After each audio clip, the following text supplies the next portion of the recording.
Radio's Military Monday show. We get to chat with Mike Guardia every first Monday. And Mike is an award winning author. He is a historian, he's a history educator, a military historian, a U.S. Army veteran, and he is the author of over 20 books. And that's what he's joining us today to talk about his upcoming biography called Coyote Recon: The Forgotten Wars of Colonel J.D. Vanderpool. He's talked a little bit about him before on our shows, but we're very excited because this is a book everybody needs to have.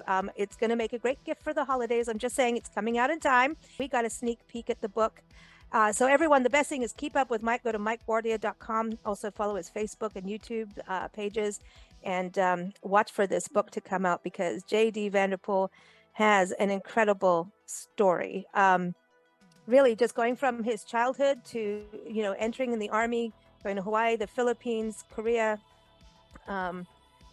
Can we just call him a badass? Because as Nancy started reading the book before me, every time I'd walk near Nancy, she goes, dude, this guy's a badass. He did it the submarine and he did this. I agree. This. Yeah. So that's a Coyote badass. No, but he just thinks this is the way to do it, and I'm doing it. Yeah. Without orders or with orders, it doesn't matter. Not only is he going to do it, he's going to do it his way. And once he's committed to something, he's going to finish it. You're supposed to shoot out half the people on the island. You guys are dead. Sorry, you're gone. Done. Bye-bye. Because he's not going to stop until he's done exactly what he set out to do. Yeah, he is a real go-getter, man of true pioneer stock. Yeah. That's for sure. Well, yeah, talk a little bit about his childhood because I think that propelled him to badassery. This is just going to be, YouTube's going to go beep, beep, beep. You're not allowed to say all this stuff, but yeah, it's true. Right. Yeah. So, wow, here is a guy who had a true pioneer upbringing. I mean, when I look at it, all I can think to myself is people like Daniel Boone and Jim Bridger, they got nothing on this guy. I mean, nothing. Because, here was a boy who grew up pretty much in the throes of the Great Depression, and he spent most of his childhood in the great outdoors, camping, hunting, and fishing. I mean, this guy was an expert mountaineer and an expert outdoorsman by the time he was 12. He was doing things, and he was acquiring all these outdoorsman skills to a level that I don't think most Americans, even back then, could even imagine. So, being that he was on his own from a very early age, and being that, his parents were pretty much hands-off in their approach, and that he really didn't have the best home life anyway, that is a recipe for making a man who is truly self-reliant and really a modern-day mountain man. Because when you think about all the places he lived, Arizona, New Mexico, the Dust Bowl region, Oklahoma, when you think about that terrain, and Nancy and I know it very, very well, and it's like Texas, right? It's you have to handle heat, extreme changes in weather, hot and cold, and all the things that come with those places, snakes, scorpions, insects. But when you think about understanding all those things, being outdoors and the weather changes, I think that's something the Army really does. We're talking about 29 Palms being, this military base, Oceanside, all of these bases. Even just like when we were in the Florida Panhandle, realizing all these terrains that the military, regardless of its Navy, Army, the Marines, really does take, the troops and put them through different terrains to prepare them, because I don't think you can really be 100% prepared for a new country until you're there. But I think once you understand the outdoors, you understand the outdoors. You understand observation. How much do you think of him as being a good observationist and watching and being able to make decisions from being outdoors?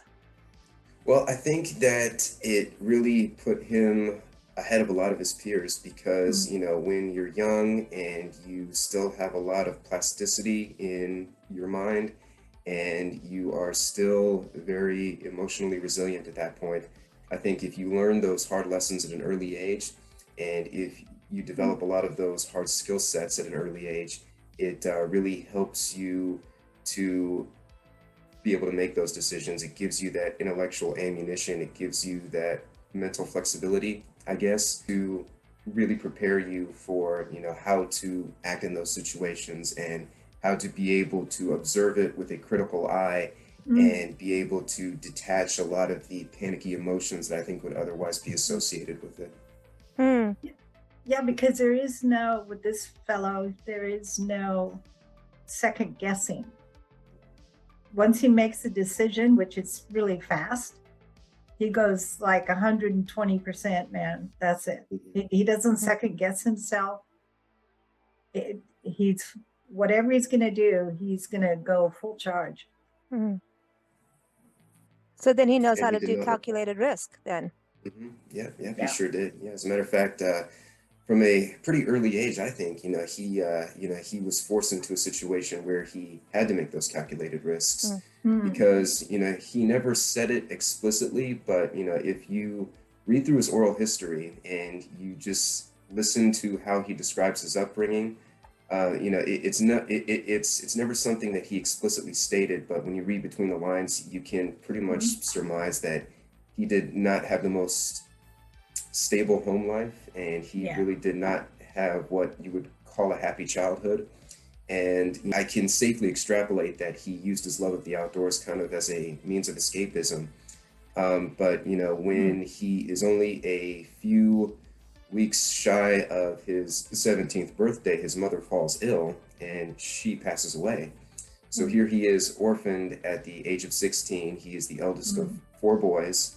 His parents had been divorced for a few years at this point, and he hadn't seen his dad in years. The father was completely estranged by this point.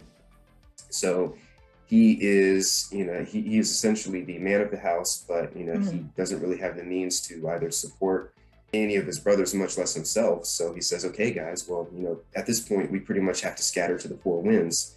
We know where a few of our relatives are located. So let's just make a promise to stay in touch with each other, and we'll do the best we can on our own terms. So just being straddled at the age of 16 and having to make that decision, I think is going to mature him light years beyond any other 16-year-old in America at that point. And to find himself in a situation where he's like, okay, well, I have to drop out of school. I know that I am not going to get my diploma. So what options do I have? Well, we're 1934, we're smack dab in the middle of the Great Depression. The Dust Bowl is making life miserable for everybody here in Oklahoma. Maybe I can join the Civilian Conservation Corps. Maybe I can find refuge of sorts in one of these New Deal programs.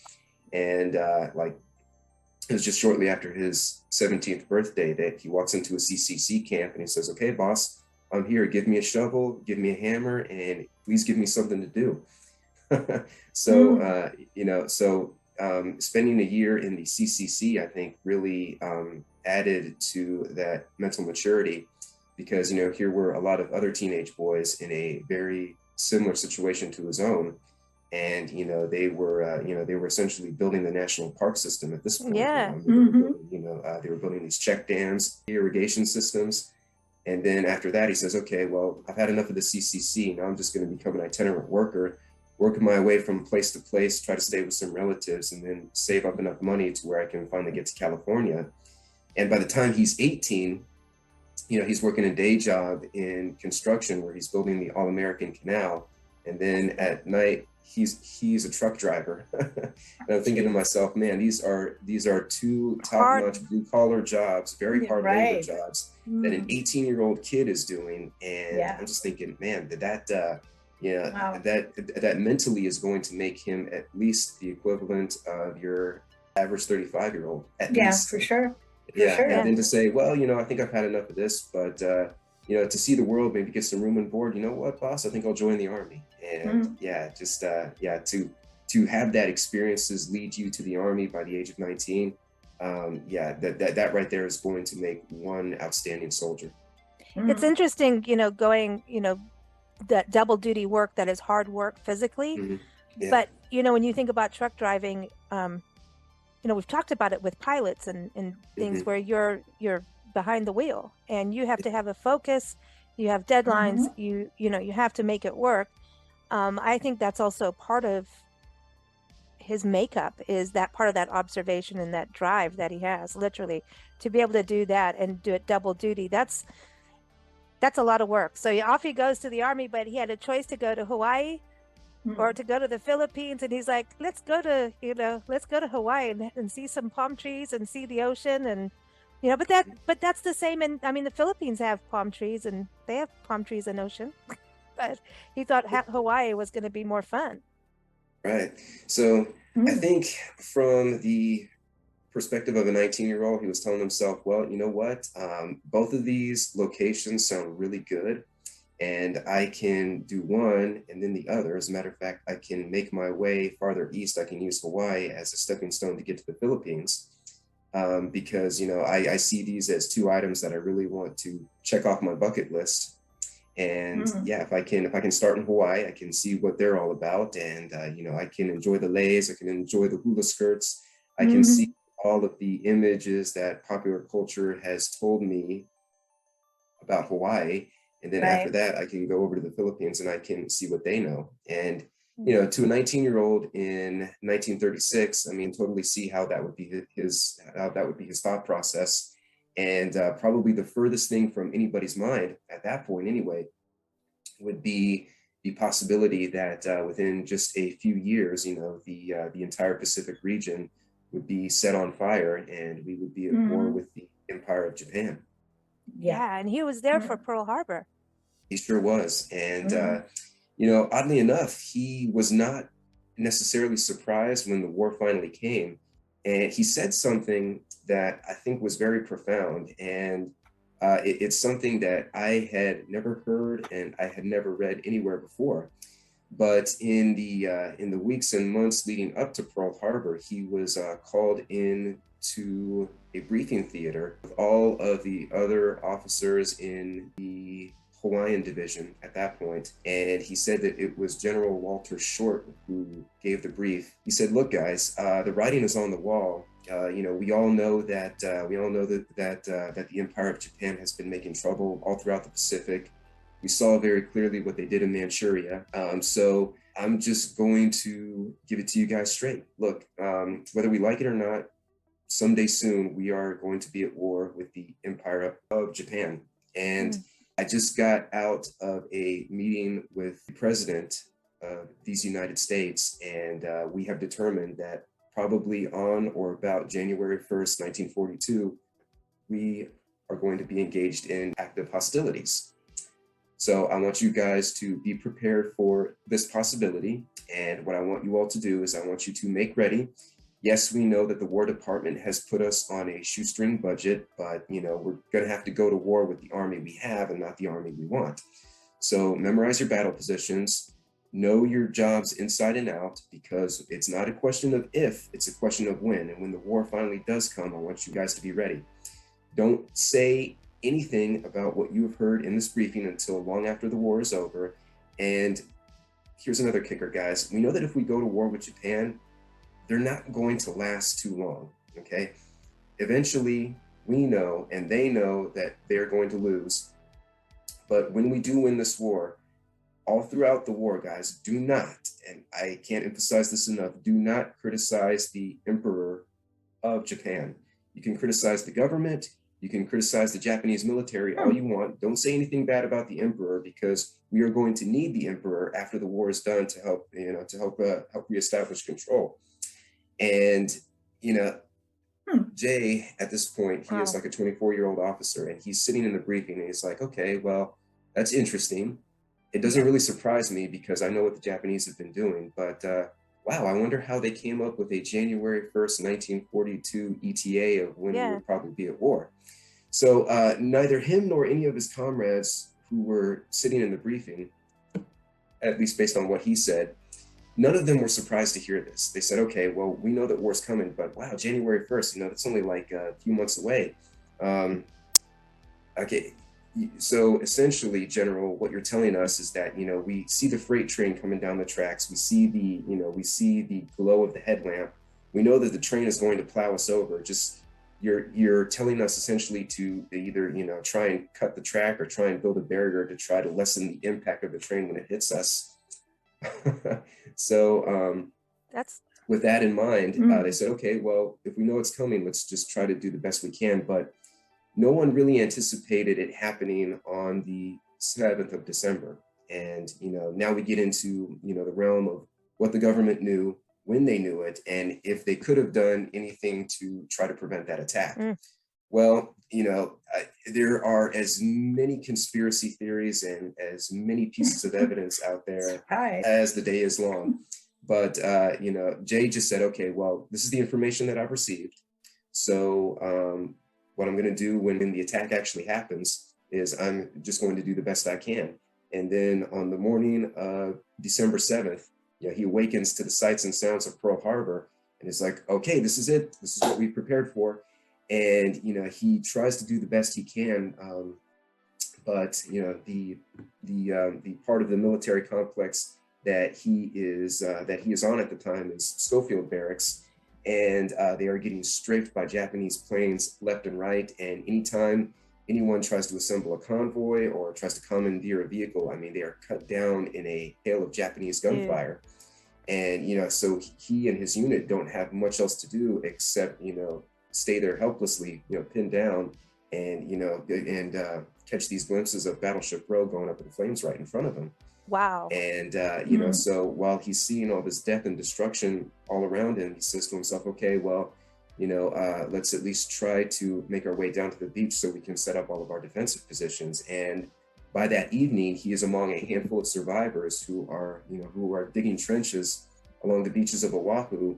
And they are setting up all of these artillery pieces on the beaches because they are dead certain at this point that Pearl Harbor was just the first wave of an invasion and that there's a Japanese task force that is going to be on its way to the Hawaiian Islands. Wow. That, when you think about all of this, when you don't talk about it, don't tell anybody even after the war. And then now you're able to get this. When were they allowed to speak? Because reading the book, and I'm partway through it, again, you always bring this human story so we understand what people were thinking, feeling, going through in the dialogue in there. It does feel like you're sitting and having a conversation with him. So it's very, like Nancy says, this should be a movie because it's very personable and very easy to read. And, Nancy and I haven't served in the military, but we're learning a ton. And it's easy for us to read as someone who, to grasp that history, grasp that story these people have that that you've been covering for years. But like for you to get that information, when did they say, okay, you can talk about it, to get kind of info? Yeah, so according to Jay, he said that you're not allowed to talk about anything we say in this briefing until after the war is over. So it is, I think, of the tightest operational security that, you not let any of this out. And, that if you do say anything, just wait until after the war is over, because we don't want any of this information out and probably disrupting the course of the war effort. Because if the wrong set of ears hear it, it could probably create a lot of backlash on the home front. And sure. Yeah, there was a lot of fear for good reason. Yeah. With the Japanese. We've talked about this on shows before, but here he is in the heart of this. It's a little bit different than driving the truck and hunting in the desert, right? So now it's like, okay, game on kind of thing. That feeling of seeing something like that for the first time has to move you in different ways emotionally, and also fuel, like, I'm going to get you, Right. It fuels badassery. Let's put it that way. I'm just going to go back to that. It really does. Yeah. You talk about him being a founding father of airmobile or air assault warfare. So was this, does this tie into when he was in Pearl Harbor, or is that later? Yeah, that actually comes, let's see, that's going to be about 14 years later at that point. Oh, okay. So at this point, there were like Nancy, you were talking about depth charges and all kinds of things. Oh, yeah. Oh, goodness. Nancy's like, depth charge. Like, I know that's a good cup of coffee, but this is like the real deal that he was going through. Yeah. Oh, my goodness. Yeah. I was really surprised to see that story. And it was, I think the best way I can describe it is that it was equal parts shocking and then equal parts hell yeah, Yeah. Because You know, based on my own experiences in the military, I can say that if we tried that today, we'd probably all be tried as war criminals. Yeah. But you know, here was a point in time in the military, and I think in broader terms of American society in general, that you know, you do what you can to accomplish the job, and when you're in war, the ends are going to justify the means, and there's this innate understanding that war is not pretty and that it is not glorious, it's not poetic, and you have to do some dirty things sometimes really for the sake of getting the job done, because your job is to win the war. So the setup for this particular story is that here they were towards the end of the campaign on Guadalcanal, and the Japanese had occupied this canyon that was on the far side of the island. So it was one of those circular canyons that's I guess the best way I can describe it is that it's kind of like a cereal bowl almost. Okay. And they were in this canyon, and they said, okay, well, you know, if we send any number of battalions or regiments down there, a lot of our guys are going to get chewed up, and you know, we can't send any naval gunfire because you know, all of the offshore batteries can't see it. So we don't really want to risk losing any more lives at this point, because we've already taken a tremendous beating, you know, just trying to get the high ground here on Guadalcanal. So what's an expeditious way to eliminate as many Japanese soldiers as we can down in this canyon as possible? And that's when one of the naval liaison officers pipes up and says, hey guys, I got a lot of depth charges on the ships out there in the sea that we're not using. What if we just drop a few depth charges down into this canyon here? And I'm thinking to myself, okay, a depth charge is a weapon that you use to kill enemy submarines, and all a depth charge is it's this big canister, right? And you throw it off the edge of a ship, it sinks underwater, and sets off this huge concussion wave. And this huge concussion wave is designed to, you know, send off such a huge shock, you know, through all the density of the water to kill and destroy enemy subs. And if you're using that in the open air, just imagine what it is going to do to an enemy soldier. So yeah, I mean, it was nothing at all. They had no reservations doing it. You know, he got on the radio and he said, you know, hey, send a flight of planes overhead. We're going to drop some depth charges, things to kill enemy submarines, but we're going to use them to kill enemy troops. So, you know, a whole flight of planes come overhead, and they drop these depth charges, and you know, it sounds loud enough if the explosion happens underwater, but when it happens in midair, oh my God, it is like a deafening roar. So, you know, they drop these charges and they explode, you know, just a few feet off the ground in the canyon. And the shock wave was so intense that it was like literally snapping the Japanese soldiers in half. I mean, it was like snapping their necks in half. You know, they were having teeth rattled out of their skulls. Oh my eyes were pumping out of their sockets. No. You know, you had brain matter coming out of the ears. It's like I expected the cliffs to start crumbling and come down. Yeah, I mean, it was that huge of a concussion wave that it was like literally snapping people in half and popping their eyes out of their sockets. No, and dude, Mike, we've gone from scorpions and vinegar to your eyes falling out. eyes popping and when out. the Americans came through the canyon, I mean, the only thing that Jake could say at that point was, oh my God, I had never seen anything more horrific in my life. I mean, it was like not bad. Every gory slasher flick times 100. I mean, you know, just like all these different body parts and innards, you know, just like spread out everywhere. And, you know, I mean, people were like literally mangled. I mean, you had guys on the ground, you know, their like neck was all contorted and one Did you eye was see out photos this way. of this when you were doing the research? No. I mean, I don't want to. I was like, I'm like, don't put that in the book. Don't put the pictures of that in the book, man. Yeah. So thank goodness I did not see any Wow. pictures of that. But So this is really, you know, when you think about, But hey, when you gotta do stuff, you've got got to do. And that's really, you know, your theme with all these, you know, heroes that you've been and leaders that they've always just gone, okay, the military hasn't supplied me with what I need. We're still going in. We're still going for it. And we're going to do it this way. Yeah. It's rogue, but what was the alternative? Lose and die? Yeah. You know? See, so you really, yeah. I just feel like they're creative, but they were pushed into, you know, a corner where it was that, or they're going to all be captured. There's no such thing as friendly warfare. No. So, I mean, and that's what it is. It's all about kill the other side. Mm-hmm. I mean, if you Well, can I take think them enemies or whatever, but when you've seen the Battleship Rogue with that explosion going through, and you see that, how does it not fuel you to do something like that? You know, to take them out and say, okay, well, you're going to do that. Well, I'm going to up you 1 or 2 or 3, and watch we're gonna Right, it's like, okay, you're gonna we're gonna blow you up, like literally blow you up. You know, so you're he moved. goes through. Yeah, really, we're gonna move you in a whole different way. Going from that, then ending in the Philippines. What got him to the Philippines? Because he really went up in rank as he progressed in his career of badassery. He sure did. He sure did. So this was the dawn of 1944. And yet he, at this point, he was serving on the intelligence staff of the 25th Infantry Division. And he had been selected for that role, oddly enough, because there had been a patrolling course that they had done in between the campaigns on Guadalcanal. And, you know, given that he had the rough and rural upbringing, you know, he was already light years ahead of anyone else who was in the course.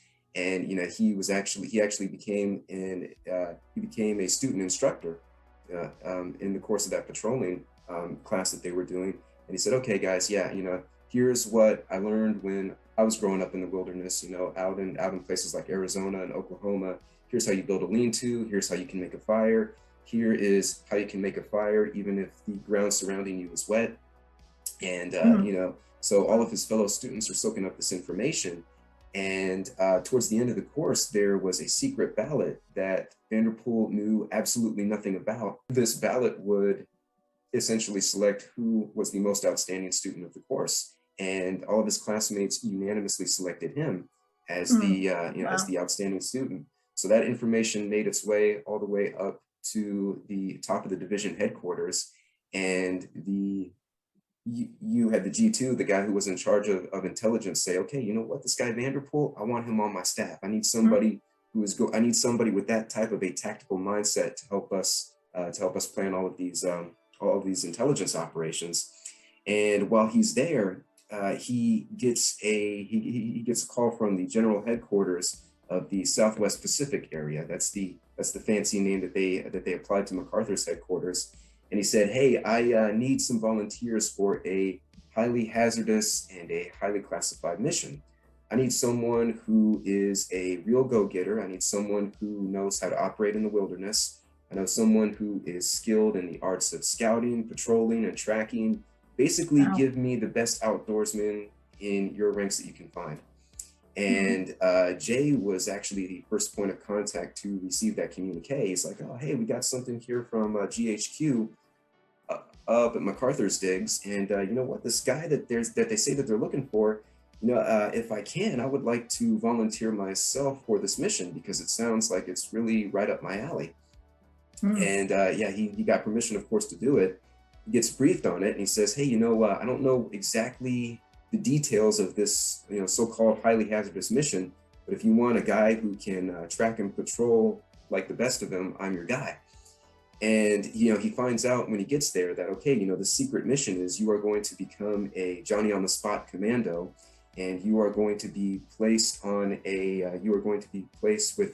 a team of specialists. You're going to infiltrate the Philippine Islands by submarine, and you are going to sneak behind enemy lines. You're going to make contact with all of the allied guerrilla movements that have popped up in the Philippine Islands. You're going to find a point of contact, and you are going to facilitate communications. You're going to be an advisor, and you're going to be a liaison. You're going to facilitate communications between these guerrillas over here and the follow-on conventional forces. And that point of contact, you will be the critical juncture of how these two forces link up to retake the Philippine Islands. And he said, heck yeah, I'm in. That's crazy. So you've got the guerrilla. Yeah. So this is where it goes back to how you found out about him, right? Yeah, you exactly. heard about him, and then a Facebook fan, you know, says, hello, you should be covering him. And you're like, yeah, because you were getting into that whole guerrilla warfare part, which, yeah, I mean, and it's the underdogs, really, right? The guerrillas, in a way. It's no, they're smart. Yeah. I mean, they're resilient. They think out of the box. I think that's their biggest talent. It's okay, if we can't do it this way, let's do it that way. But the meeting of the two sides goes that's brilliant. You know what I mean? When you think about, Yes. okay, here's the conventional, because there's key elements to that. It's like when you look at music and you need to learn your scales and your chords and everything and your foundation, but then you've got rock and roll who says, hey, screw that, Shake but it up. actually, if you learn this part first, you can play rock and roll, and then you can really kick ass, you know? So you have to have those two sides, and I think that's